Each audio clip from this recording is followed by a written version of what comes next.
కానీ అక్కడ స్టోరీ మాత్రం అలా లేదు. వీళ్ళకు మంచు మనోజ్ గారు, నారా రోహిత్ గారు ఉన్న సీన్స్లో ఇరగొట్టారు. వాళ్లకు లెంతీనే ఉంది. నాకు చాలా హ్యాపీ అనిపించింది. ఇంకా వీళ్ళు ఒకరి నుంచి ఒకరి కుమ్మేశారు. నిజంగా అంతకుముందు వీళ్ళకు అంతగా సక్సెస్ లేవు, కానీ ఈ మూవీతో వీళ్ళ సక్సెస్ వీళ్ళ ఆకలి తీరుస్తూ డైరెక్టర్ తన ఆకలి తీసుకొని ఉన్నారు. నిజంగా విజయ్ గారికి హ్యాట్స్ ఆఫ్ చెప్పాలి. హీరోయిన్ అదితి శంకర్ గారు అయితే కుమ్మేశారు. వెన్నెల వెన్నెల సాంగ్ కానీ, కెమిస్ట్రీ కానీ, లవ్ సీన్స్ చాలా బాగున్నాయి. నిజంగా బీచ్ అంటే ఆయన ఇంతకుముందు చాలా మూవీస్లో చూసాం. ఆయన యాక్టింగ్ అయితే బీభత్సం నిజంగా. కానీ ఇక్కడ ముగ్గురు multi star base main Srinivas గారిదే ఉంటుంది. వాళ్ళతో పనివాడిగా ఉన్నట్టు చూపిస్తారు, కానీ చాలా సూపర్గా అనిపించింది. ఇంకా మనోజ్ గారు ఆయన యాక్టింగ్ కుమ్మేస్తారు. నిజంగా డైరెక్టర్ ఎంతవరకు వాడుకోవాలో మొత్తం వాళ్ళ యాక్టింగ్ని మొత్తం తీశారు. నిజంగా మల్టీ స్టారర్కి ప్రాణం పోశారు. చాలామంది ఇద్దరు హీరోలనే మెయింటైన్ చేయడం చాలా టఫ్. ఇలా ముగ్గురు అదే ఇద్దరు మేడం టఫ్, ముగ్గురిని పెట్టి తీశారు. ఇంకా అంతకన్నా మనకి హ్యాపీ ఏం కావాలి. నిజంగా ఫ్యూచర్లో తీసే వాళ్ళకి ఈ మూవీ ఒక ఎగ్జాంపుల్ మల్టీ స్టార్ తీసేయడానికి. నాకైతే కన్నుల విందు అనిపించింది. మొత్తం ఎక్కడ ఎవరూ తగ్గలేదు. నిజంగా ఒకరి మించి ఒకరు ఉన్నారు. నాకు చాలా హ్యాపీగా అనిపిస్తుంది.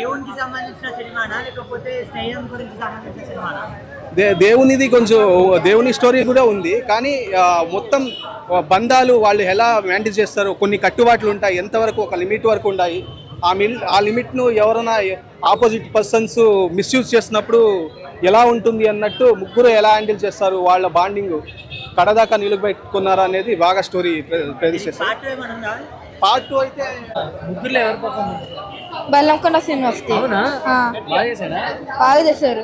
నేను కూడా తన ఫ్యాన్. అవునా?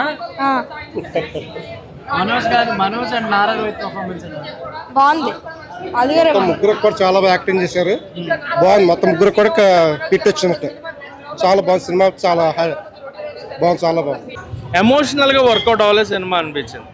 ఎమోషన్ కానీ స్క్రీన్ ప్లే ఇంకొంచెం గట్టిగా రాసుకుని ఉంటే బాగుండేదేమో. స్క్రీన్ ప్లే వీక్ అనిపించింది. మిగతాదంతా కూడా ముగ్గురు పెర్ఫార్మెన్సెస్ ఆర్ పీక్స్. అవును, కంబ్యాక్ ఇచ్చినట్టే, బట్ హిట్ అయితే కాదు, యావరేజ్ ఫిలిం.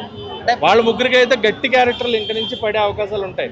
సాయి శ్రీనివాస్ గారు మెయిన్గా ఆయన పెర్ఫార్మెన్స్ అయితే పీక్స్. ఈ రేంజ్ ఆఫ్ పెర్ఫార్మెన్స్ నాకు తెలిసి సాయి శ్రీనివాస్ గారు ఇప్పటిదాకా చేయలేదని చెప్తాను. ఆయనకైతే బెస్ట్ పార్ట్. అండ్ మనోజ్ గారికి గట్టి కంబ్యాక్ ఈ ఫిలిం. స్క్రీన్ టైం ముగ్గురిది ఒకలాగా ఉంది, కాకపోతే నారా రోహిత్ గారిది కొంచెం తక్కువ ఉంటుంది. మిగతా ఇద్దరిది same screen time, but domination మటుకు మనోజ్ గారిది ఎక్కువ అనిపించింది నాకు. ఇద్దరు ముగ్గురిది సేమే, కాకపోతే వీళ్ళిద్దరిది బాగా ఎక్కువ ఉంది. మనోజ్ అండ్ సాయి శ్రీనివాస్ గారిది చాలా చాలా ఎక్కువ ఉంది. ఎమోషన్ వర్కౌట్ అవ్వలేదు. రొటీన్ ఎమోషనల్ కానీ ఎమోషన్ ప్రాపర్గా వర్కౌట్ అవ్వలేదు థియేటర్లో. ఆ ముగ్గురు మధ్యన బాండింగ్ కానీ అది కానీ కొంత ఎమోషనల్గా వర్కౌట్ అవ్వలేదు. అండ్ అన్వాంటెడ్ కామెడీ లాగా అనిపించింది. ఆ కామెడీ కూడా అంత ఎక్కిన కామెడీలో లేదు, అన్నెసరీ కామెడీ. వెన్నెల కిషోర్ గారు ఇలాంటివి ఆయన నుంచి, అంటే ఆయన ఉంటే ఆ కామెడీ వేరే ఉండాలి, బట్ అది వర్కౌట్ అవ్వని కామెడీ కాబట్టి అన్వాంటెడ్ క్యారెక్టర్లానే అనిపించింది నాకు. ఆయన మనోజ్ గారు కంప్లీట్ సీరియస్.